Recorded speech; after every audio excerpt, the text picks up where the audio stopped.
I notice Bob Hedlund looking at our Facebook page here for the Mid-Michigan Business Wrap, and it's undeniable, isn't it, Mr. Snyder, that campaigning now is not what it used to be with all of the forms of electronic media and so forth. Well, it's actually great in my view because it's a great way to spread the word. We've got over 22,000 fans on our Facebook page. Wow. Yeah, it's huge. How many votes will it take to win the nomination? Oh, it'll take quite a few more than that. But the way I look at it, if they all go get 10 or 15 people, we're starting to look in pretty good shape. Yeah, don't you wish you could just vote online? Wouldn't that be the simplest way to go about it? Well, it's the how to authenticate things. But longer term, I think technology will eventually get there because if a lot of computers nowadays, to sign on, you can use your fingerprint. And so if you look at some of those options, I believe longer term it'll be there. There's also face recognition. You can get me going on this one a long time. That's back in that technology world. Yeah. I love that stuff too. Well, we do know, don't we, that the primary voters, the people who will turn up on a summer day, on a Tuesday in August, are the people who are seriously dedicated to their party. Well, one thing that I'm completely different than the general, right? Well, I'm getting excited about it, though, in the sense that as I go around and we do these town halls in particular, we get a lot of people that have never been to an event before. And in particular, we're starting to see young people. And one of the things that's interesting when you look at the polling results is they don't really poll anybody under 30 because they don't have a landline, if you think about it. And in many respects, we're doing fabulous in that voter segment. And it's a case where I hope they look back like they did, the last couple of years and get out and vote. It worked for Obama, didn't it?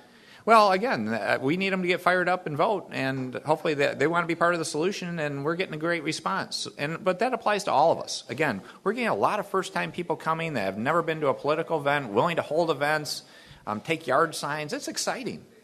We've got a young guy over here, Scott Danick, has got a question for you from Trebilcock and Danick. I like that young guy. Thank you very much. You're welcome. We were just talking about that last night as the kids, and I fell down playing volleyball, and my son said, "Grandpa, get up." So, Rick, you mentioned education a moment ago, and I serve on a school board, have for almost the last 12 years, and while I'm all for reforming the cost of education and improving the funding of education, at the end of the day, it really is about the kids and the quality of that education, and that all comes down to the folks they're dealing with in the classroom, the teachers. And one of the impediments that I see with the current educational system is tenure. Mm-hmm. Because what you've got is you've got some wonderful, absolutely wonderful teachers, and you want to do everything you can to keep them forever. And you've got some folks that, frankly, have been there long enough where there's probably a different profession that they might best be served. And at the end of the day, it hurts the kids, especially when they're in those subjects that are really critical to their future in terms of college education, et cetera. Mm-hmm. So I'd like your take. I may have missed it on your website, and forgive me if I did, but what is your opinion on how we can structure the system so that the best teachers, we keep them and pay them like the professionals that they are, and then a better way than we currently have to weed out those folks that shouldn't be there? We need to seriously look at that, and I do believe firmly in those things. And one illustration of how behind Michigan is if you go back to, we adopted the race to the top kind of legislation just this last year. And if you think about it, race to the top had accountability in it, had measurements, had a lot of things in there that were good things. But we didn't do that until there was some federal carrot.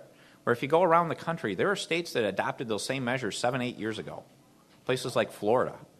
And it's like, how can you argue against measurements and accountability, and why did we need a carrot to get us there rather than just saying those are smart, common sense things that would get us on the path to doing the things you're talking about? We do need to look at getting merit in our school systems, and we should be rewarding the best teachers. I absolutely believe in that, and addressing people that aren't successful. And there are some interesting models, and one model I'm still looking at, but I think is quite intriguing, is actually starting to treat a school as an operating unit. The school itself, where you have an administrator and you have a staff of teachers, and you create a merit pool for that organization. So basically you have a situation now that's tied to merit, to accountability, to success, and you have a team approach where the people in that organization should be responsible for hiring and firing within a metric of their own school. So then you start saying the teachers that aren't doing well, everyone else that's working hard is going to be saying, how do we help you succeed, or you need to do something else, and they can figure out who to reward the best. So there's even a good team approach that I'm seriously looking at in addition to more individual systems. So that's the kind of creativity we just need to have a good dialogue about and recognize the world has changed. I mean, it works well in the private sector and every other business thing. So let's look at these constructs and put them in place. Mr. Snyder, I notice you've got Mark Hornbeck with you, shadowing you today from the Detroit News. I just wondered if you took a page out of General McChrystal's media relations playbook before you met him this morning. He's going to be with you all day.